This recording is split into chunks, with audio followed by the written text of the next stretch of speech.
Tensions continue to escalate after the Maharashtra-Karnataka border. आप सभी ने हाल ही में आ रही सीमा बंटवारे से जुड़ी खबरें तो सुनी ही होंगी।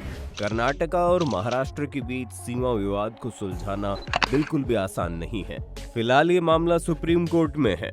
इसके बावजूद कई तकनीकी मसले ने अभी भी इस मामले को उलझा कर रखा हुआ है। उधर केंद्र ने इससे खुद को पूरी तरह से अलग कर लिया है, जिससे मुद्दा और भी उलझ गया है। Union Home Minister Amit Shah also met with opposition MPs of Maharashtra. गृह मंत्री अमित शाह के इंस्ट्रक्शन के बावजूद कर्नाटका और महाराष्ट्र के बीच सीमा विवाद जारी है। महाराष्ट्र विधानसभा में प्रस्ताव पेश करते हुए राज्य के सीएम एकनाथ शिंदे ने कहा था कि कर्नाटक से अपनी एक एक इंच जमीन वापस लेंगे, और इधर कर्नाटका के सीएम बसवराज बोम्मई ने भी जवाबी हमला किया था और कहा कि वो एक इंच भी जमीन नहीं देंगे। दोनों राज्यों के बीच करीब एक महीने से सीमा को लेकर बहस और विवाद जारी है। बता दें कि वैसे ये विवाद 1957 से कर्नाटका और महाराष्ट्र के बीच चल रहा है। देश में कर्नाटक और महाराष्ट्र के अलावा भी कई ऐसे राज्य हैं जहां सीमा को लेकर विवाद है। भारत की आजादी को 75 साल से ज्यादा होने वाले हैं, लेकिन इसके बाद भी कई राज्यों के बीच सीमा का बंटवारा हुआ था। इसका प्राइम एग्जाम्पल 2019 में देखने को मिला था, जब जम्मू और कश्मीर से अलग कर लद्दाख को अलग कर दिया गया। और इसी के साथ आज हम इस बात को जानते हैं कि राज्यों के बीच सीमा बंटवारा कैसे किया जाता है। तो चलिए अब बिना वक्त गंवाए अब हम इस बारे में पूरी तरह से जानते हैं। सबसे पहले तो आपको बता दें कि राज्यों के विभाजन फॉर्मूला के लिए 3 कमेटीज बनी थी, लेकिन वो सब फेल हुई थी।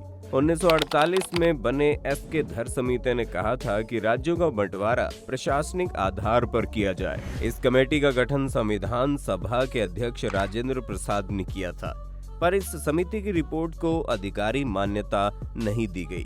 कांग्रेस के जवाहरलाल नेहरू, सरदार पटेल और पट्टाभी सितार मैया यानी जेवीपी समिति ने कहा था कि भाषाई आधार पर राज्यों का पुनर्गठन नहीं किया जाए। आंध्र में इसका काफी बड़े स्केल पर विरोध हुआ था, जबकि महाराष्ट्र में कई जगहों पर लोगों के बीच हिंसा तक बात भी पहुंच गई थी।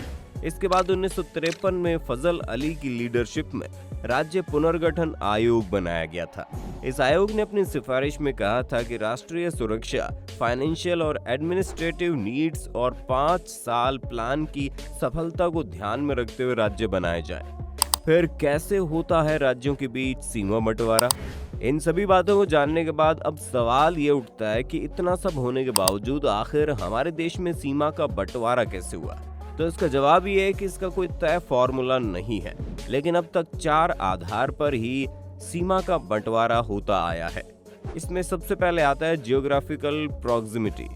इन फैक्टर के बेसिस पर राज्यों के बीच सीमा का बंटवारा किया जाता है। केंद्र तय करता है कि दोनों राज्यों के बीच की भौगोलिक निकटता कैसी है, जैसे कि उत्तर प्रदेश, उत्तराखंड, मध्य प्रदेश, छत्तीसगढ़ और बिहार, झारखंड के बीच भौगोलिक निकटता के आधार पर सीमा का बंटवारा किया गया है। अब दूसरे फैक्टर के बारे में बात करें तो वो है भाषाई आधार पर। साल 1953 में पी श्री रामुलु ने अलग तेलुगु राज्य की मांग को लेकर जब तक मौत नहीं हो जाती तब तक अनशन पर बैठने का फैसला किया।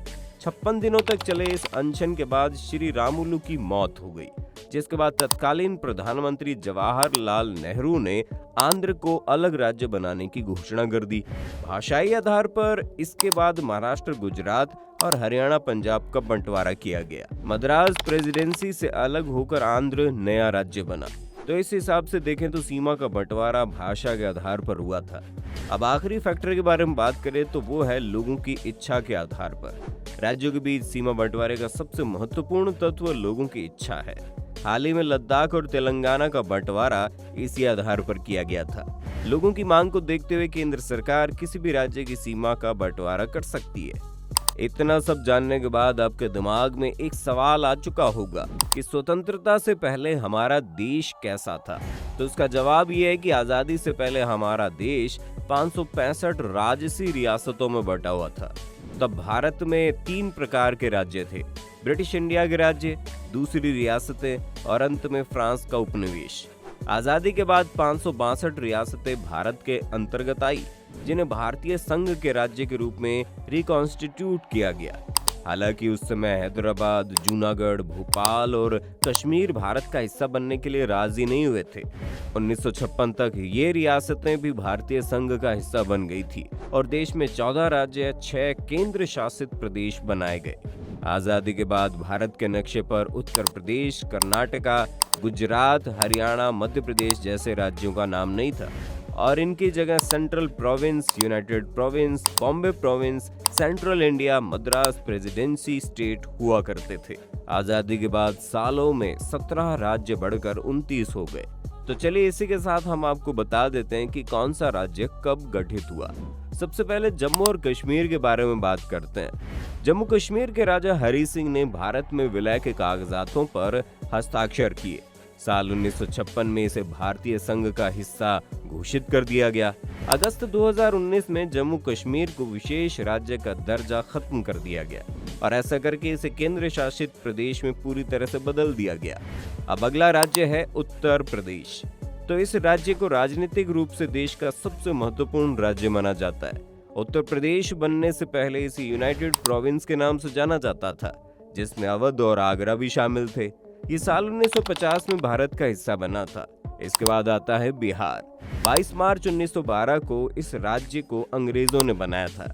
26 जनवरी 1950 को इसे पूर्ण राज्य का दर्जा दिया गया था। साल 2000 में बिहार से विभाजित होकर झारखंड नाम का एक नया राज्य बनाया गया। अब अगले राज्य के बारे में बात करें तो वो है असम। अंग्रेजों ने 1826 में असम को अपने अधिकार में लिया था। 1874 में यह बंगाल से विभाजित किया गया। 1912 में इसे रिकॉन्स्टिट्यूट किया गया। मेघालय, नागालैंड और मिजोरम भी इसमें शामिल थे। इसके बाद आता है उड़ीसा। 1 अप्रैल 1936 को अंग्रेजों ने उड़ीसा को एक अलग राज्य घोषित कर दिया। 1950 में ये भारतीय राज्य बना और 2011 में इसका नाम बदलकर ओडिशा किया गया था। अब हमारे देश की सिख कम्युनिटी वाले राज्य के बारे में बात करें तो पटियाला रियासत में 8 छोटी छोटी रियासतों को साथ मिलाकर पंजाब का गठन किया गया था। 1966 में पंजाब से हरियाणा को अलग कर दिया गया और चंडीगढ़ को दोनों राज्यों की संयुक्त राजधानी बनाया गया। फिर आता है हिमाचल प्रदेश। साल 1950 में 30 रियासतों को मिलाकर हिमाचल प्रदेश बनाया गया था। 1956 में इसे केंद्र शासित प्रदेश बनाया गया और 25 जनवरी 1971 को इसे पूर्ण राज्य बनाया गया। अब मणिपुर के बारे में बात करें तो 1947 में मणिपुर को भी स्वतंत्रता प्राप्त हुई थी। 1956 में यह केंद्र शासित प्रदेश बना था और 21 जनवरी 1972 को इसे पूर्ण राज्य का दर्जा मिला। अब इसी के साथ हम आगे बढ़े तो इन सभी राज्यों के बाद आता है त्रिपुरा। ये राज्य तीनों ओर से बांग्लादेश से घिरा हुआ है। 1972 तक ये केंद्र शासित राज्य था, लेकिन इसके बाद इसे पूर्ण राज्य बनाया गया। त्रिपुरा के पास के सिक्किम राज्य को देखें तो यह हमारे देश का दूसरा सबसे छोटा राज्य है। 16 मई 1975 को भारतीय संघ का हिस्सा बना था। अब छोटे राज्यों के बारे में बात हो ही रही है तो हम आपको गोवा के बारे में भी बता देते हैं। भारत को स्वतंत्रता मिलने के बाद भी ये क्षेत्र पोर्तुगीज के कंट्रोल में था। 1961 में भारतीय सेना ने इसे मुक्त कराया और इसे केंद्र शासित क्षेत्र बनाया गया। इसी के साथ दमन और दीव भी स्वतंत्र करा लिए गए। 30 मई 1987 को गोवा को पूर्ण राज्य घोषित कर दिया गया। अरुणाचल प्रदेश 1972 में अरुणाचल प्रदेश को केंद्र शासित प्रदेश बनाया गया था। 1987 में इसे पूर्ण राज्य बनाया गया और ईटानगर को इसकी राजधानी घोषित कर दिया गया। अब छोटे राज्यों से हटकर बड़े राज्यों को देखें तो 1 नवंबर 2000 को मध्य प्रदेश का पुनर्गठन किया गया और उसमें छत्तीसगढ़ को अलग राज्य बनाया गया। इसी के साथ आदिवासी का घर समझे जाने वाले झारखंड 15 नवंबर 2000 को बिहार से अलग करके एक नया राज्य बना था। इसी के साथ आपको बता दें उत्तराखंड उत्तरी उत्तर प्रदेश के पहाड़ी क्षेत्रों को मिलाकर ये राज्य बनाया गया था। नॉर्थ से आगे बढ़कर अब हम साउथ के राज्यों के बारे में बात करते हैं। तमिलनाडु को ब्रिटिश शासनकाल के दौरान मद्रास प्रेसिडेंसी कहा जाता था। 1950 में भारतीय प्रांत बना और 1969 में इसका नाम तमिलनाडु किया गया। आंध्र प्रदेश 1 नवंबर 1956 को इसे पूर्ण राज्य का दर्जा दिया गया था। इससे पहले ये मद्रास का हिस्सा था। 2 जून 2014 को आंध्र प्रदेश के उत्तर पश्चिमी हिस्से को अलग राज्य तेलंगाना नाम दिया गया। इसके बाद मध्य प्रदेश, ग्वालियर, इंदौर और भोपाल रियासत को मिलाकर मध्य प्रदेश को बनाया गया था। सन 2000 में से विभाजित छत्तीसगढ़ को अलग राज्य बनाया गया। अब अगले राज्य के बारे में बात करें तो वो है केरल। त्रावणकोर, कोचीन और मलाबार को मिलाकर 1956 में केरल राज्य का गठन किया गया। अब कर्नाटक के बारे में बात करें तो 1 नवंबर 1956 को मैसूर राज्य का गठन किया गया था। 1973 में राज्य का नाम बदलकर कर्नाटका कर दिया गया। अब जिस राज्य के बारे में हम बात करने जा रहे हैं वो है हमारे पीएम के दिल के सबसे करीब, महाराष्ट्र और गुजरात। बॉम्बे प्रेसिडेंसी का हिस्सा थे। 1 मई 1960 को महाराष्ट्र और गुजरात को अलग करके 2 अलग अलग राज्य बना दिए गए।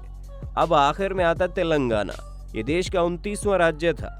आंध्र प्रदेश के कुछ जिलों को मिलाकर एक अलग राज्य तेलंगाना का गठन किया गया था। 2 जून 2014 को ये पूर्ण राज्य घोषित हुआ था। तो ये थी हमारे देश के टुकड़ों की कहानी।